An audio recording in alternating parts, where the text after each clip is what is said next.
कब तक यहाँ बैठ के इसको देखते रहोगे? हाँ, तुम्हारे घूरने से ये सही नहीं हो जाएगी। इम्कानात के बारे में सोच रहा हूँ, हर एक दूसरे से बदतर लग रहा है। बताओ मुझे भी। अगर बाबा को फ़ोन किया तो वो कोई भी बात सुने बगैर मुझे पुलिस के हवाले कर देंगे। ओह, सख्त है बाबा। और अम्मी? अम्मी ने कल ही ये गाड़ी खरीद के दी है, वो तो शायद कच्चा चबा जाएंगी। अरे कोई तो होगा जिसको तुम फोन करके बता सको। एक भाई है। तो करो फोन। उससे फ़ोन करने से बेहतर है कि मैं यहीं मर जाऊं। क्यों, क्या वो भी सख्त है? नहीं, इससे भी बदतर, इंतहाई खुद पसंद, मुकम्मल और लापरवाह। उफ, क्या मतलब है? क्या तुम्हारे पास किराए तक के भी पैसे नहीं हैं? यार सिमित तक तो मैंने तुमसे मंगवाया था, पैसे कहाँ से होंगे? अजीब हो तुम भी, एक पैसा नहीं मेरे पास। मेरे पास तो कुछ सिक्के ही पड़े हुए हैं। चलो, गरीबों की दुनिया बुला रही है तुम्हें।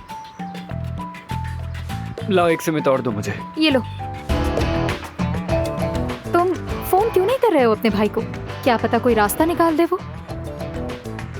उठाएगा नहीं, करके देखता हूँ। करो करो।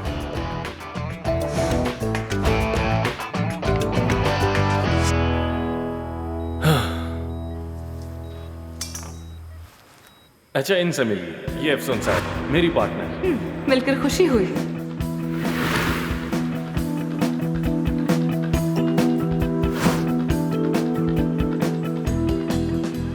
आयशा साहब कहाँ हैं? उनसे मिल लेता हूँ मैं। तुमने देखा उन्हें? डांस? हम तो डांस करने वाले थे ना, कहाँ जा रहे हो? डांस? डांस करने वाले थे?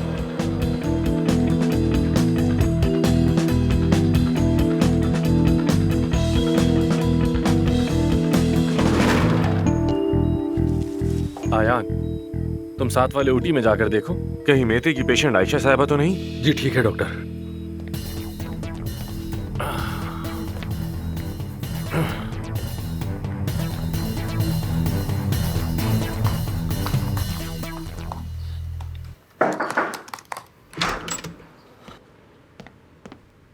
आमिर मॉडर्न लाइफ हॉस्पिटल गया था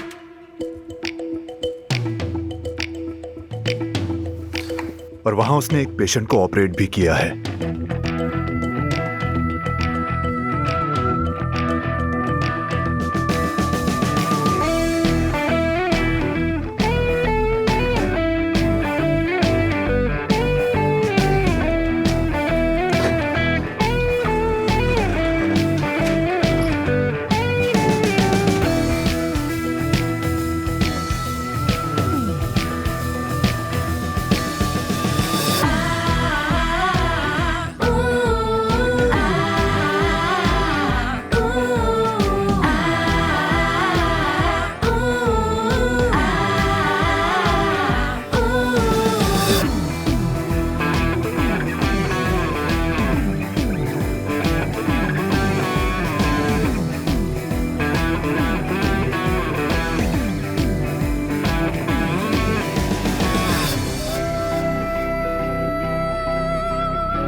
जब मेरे पेशेंट को मेते के पास तुमने भेजा, क्या इस तरह पार्टनरशिप करोगी तुम? वो भी इस तरह मेरी पीठ में छुरा घोंप कर। राजदारी की बात तुम कर रहे हो आमिर साहब? तुमने मॉडर्न लाइफ में मुझे बताए बगैर ऑपरेशन किया है। इस हॉस्पिटल के बाहर ऑपरेशन करना बिल्कुल मना है। खत्म कर दूंगी तुम्हें। करके तो दिखाओ, मैं भी शौक से देखूंगा कि तुम कैसे करती हो। मेरे पास अपने बहुत से तरीके हैं, तुम फिक्र मत करो। तुम्हें अंजाम तक पहुंचा के रहूंगी। और ये काम इतनी जल्दी होगा कि तुम्हें खुद हैरत होगी कि तुम कैसे खत्म हो गए। अगर कर सकती हो तो करो। ओनर के तौर पर तुम्हारी इस हॉस्पिटल में कोई हैसियत नहीं रही। एक मिनट, तुम ये कह रहे हो कि मेरी इस हॉस्पिटल में कोई हैसियत नहीं है? जरा खुलकर समझाओ मुझे। तुम्हारी इस हॉस्पिटल में कोई हैसियत नहीं है। वाह वाह, और तुम्हारी है क्या? दोस्तों बस करो, इतना ऊंचा ना बोलो, सब लोग देख रहे हैं। चलो जाओ बाहर जाकर बात करो।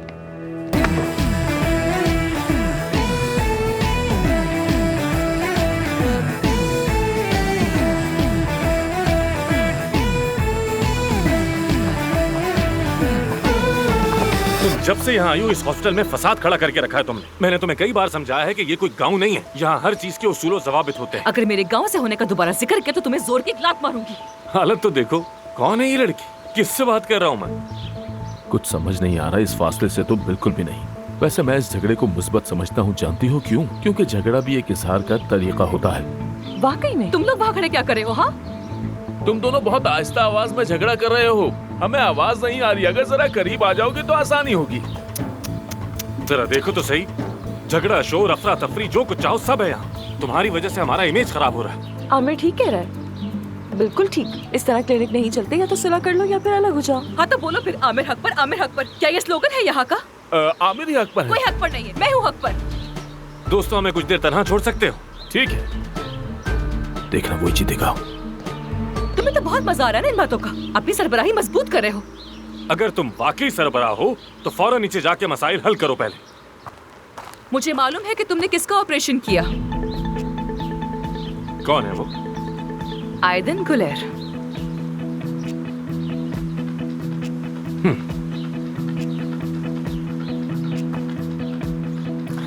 Very nice. तुम तो वाकई सब कुछ जान गई हो। तुम अब भी कुछ छुपा रहे हो मुझसे। कसम खाकर कहती हूँ, तुमने उस एक्ट्रेस से ऐसी ही दोस्ती नहीं की और इतनी मशहूर औरत का ऐसे ही मुफ्त ऑपरेशन भी नहीं किया होगा। मैं बहुत नर्म दिल इंसान हूँ, अब और क्या कह सकता हूँ। बहुत ही नर्म, हद से ज्यादा। कहाँ जा रही? आयदन गुलेर से मिलने जा रही हूँ मैं। देखते हैं वो क्या बताती है मुझे। कहीं नहीं जा रही हो तुम। तुम्हें आयशा और बादे साहिबा से निपटना है। अगर तुम खुद को यहाँ का बॉस कहते हो तो मेरा बिगड़ा हुआ काम तुम ही ठीक कर लो ना। यार मैं तंग आ चुका हूँ तुमसे। सिर्फ 2 दिन में ही तंग आ चुका हूँ तुमसे।